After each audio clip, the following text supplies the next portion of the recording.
Cute at naka-good vibes sa mga chikiting naman ang bibida sa atin every morning dito sa Bulilit of the Day!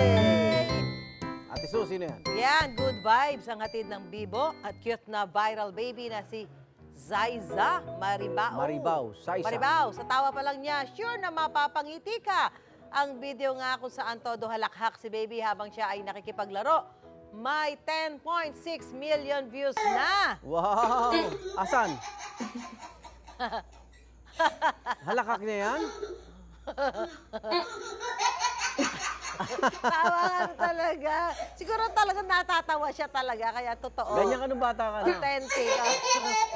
Ayan, authentic naman yun. Bakit na overload din ang video ng kanyang first online audition para sa isang pelikula. Pinusuan niya ng netizen. Ayan, yan ba?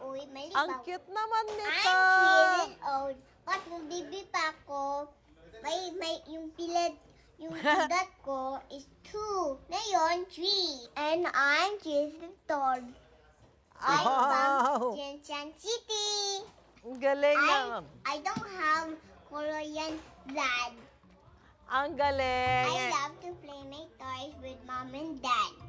I also love to go to school with my classmates. Kasi makaplay tayo ng classmates ko. Ang galing. I feel sad pag tapos na yung school ko. I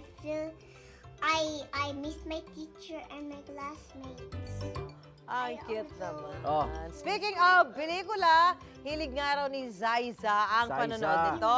Bigla na nga lang itong naluha nang minsang manood ng movie. Kinagulat niya ni Mommy Lovely dahil bata pa lang daw ay naiintindihan na nito ang pinapanood. Tingnan natin. Asan? Ano ka? Ha? What happened? Oh. You tell mommy what's wrong. What's wrong? What's wrong? What's wrong? Na paano pala? Bakit? Namatay si Superman. Oh! Nanood. Kung may na-good vibes din bang video ang inyong mga chikiting, ipadala na yan sa aming Facebook page. At ba sila na ang hinahanap nating Bulilit of the Day!